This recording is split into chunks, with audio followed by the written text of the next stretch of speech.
A ver, pensemos en esto. Hay reencuentros que literalmente cambian el curso de la historia. Y hoy vamos a meternos de lleno en uno de los más potentes, el de dos hermanos que llevaban décadas sin verse. Su abrazo fue mucho más que un simple reencuentro familiar. Fue la chispa que encendió la liberación de toda una nación.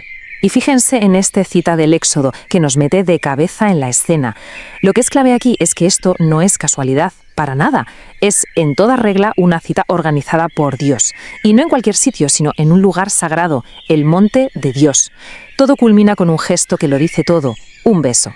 40 años. Parémonos un segundo a pensar en lo que significa esa cifra. 40 años. Es todo el tiempo que Moisés y Aarón pasaron separados. Recordemos que Moisés estaba exiliado en Midian después de tener que huir de Egipto. O sea, esta distancia en el tiempo, esta brecha tan enorme, es lo que hace que su reencuentro sea tan potente, tan conmovedor, y nos da una pista de la escala del plan que estaba a punto de ponerse en marcha. Vale, y aquí está el punto clave de todo esto. Porque no se trataba solo de que dos hermanos se pusieran al día o sanaran viejas heridas. No. Como bien apunta el autor, Joshua, en su reflexión, este encuentro tenía un propósito que iba mucho más allá. Era algo celestial, una misión que trascendía por completo lo familiar.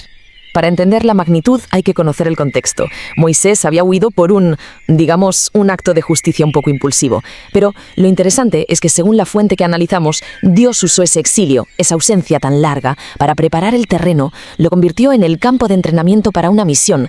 Así que, en realidad, el reencuentro no era el final de la separación, era el pistoletazo de salida para algo mucho más grande. Vale, pero la pregunta es obvia. ¿Cómo se pasa de un abrazo entre hermanos a una misión tan gigantesca? Bueno, pues ahora vamos a ver justo eso, cómo esa reunión familiar se transforma en el motor que pone en marcha la liberación de todo un pueblo. Fíjense en los pasos que siguieron, porque es que es casi quirúrgico. Moisés no se anduvo con rodeos, nada de contar batallitas de sus años fuera, no, fue directo al grano. Primero le cuenta el mensaje de Dios a Aarón. Luego, juntos, convocan a los ancianos. Después, Aarón, que hace de portavoz, realiza las señales. Y el resultado, la fe del pueblo. O sea, una secuencia perfecta, como si estuviera escrita. Escuchen esto porque resume a la perfección el impacto que tuvieron. Hay que ponerse en situación. Hablamos de 400 años de esclavitud. 400. La esperanza debía de estar por los suelos, prácticamente muerta. Y de repente llega esta noticia. Dios no se ha olvidado de ellos, ha visto su sufrimiento.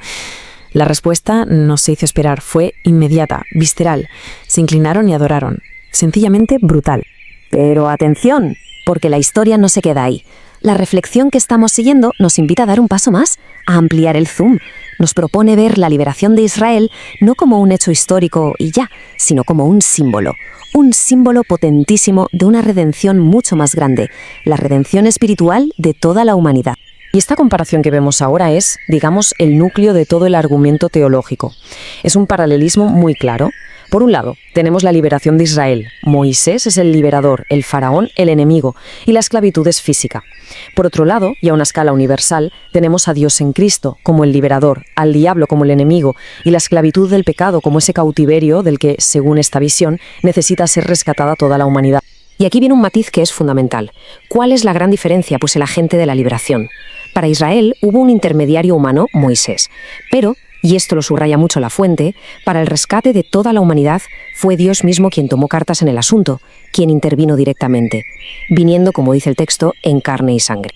Bueno, y ahora la pregunta es, ¿qué tiene que ver todo esto con nosotros, hoy? Pues la idea central es que esta forma de actuar de Dios no es cosa del pasado. La propuesta es que sigue organizando encuentros importantes en nuestras vidas, reencuentros que también tienen un propósito que va más allá de lo evidente. De hecho, la fuente le da un nombre muy concreto a esto, un reencuentro divino. Y lo define como cualquier encuentro entre personas que Dios aprovecha y transforma en una herramienta para su propósito. Un propósito de restaurar la fe, de sanar heridas. Esto es, en el fondo, una invitación a que miremos nuestras propias relaciones, ¿no? Incluso las que están rotas o las que se han enfriado, y a plantearnos si quizás podrían ser el lugar donde Dios quiera actuar. Y ya vamos llegando a la parte final de esta reflexión, que es básicamente una llamada a la acción.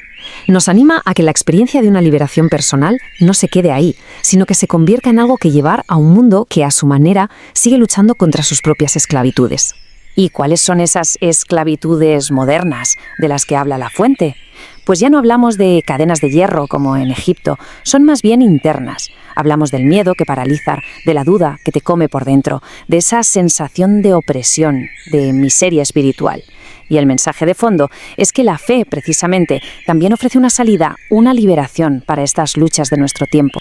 Y todo esto desemboca en una primera pregunta, para que cada cual le dé una vuelta. La pregunta es, ¿cómo podemos estar más abiertos a esos reencuentros que Dios quizás está diseñando en nuestra vida? ¿Cómo ser más receptivos a esas personas o momentos que pueden tener un propósito que se nos escapa a primera vista?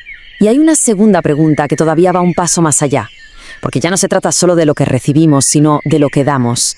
La cuestión es de qué manera esa certeza de una liberación personal nos impulsa a convertirnos en voces de esperanza. ¿Cómo se traduce en una misión activa para ayudar a quienes hoy enfrentan esas otras esclavitudes, las modernas? Y así, todo el círculo se cierra con esta idea final. La historia de Moisés y Aarón comenzó con un reencuentro en la tierra, que trajo una liberación terrenal. Pero toda esta reflexión nos lleva a una promesa mucha mayor, la de un reencuentro definitivo, eterno.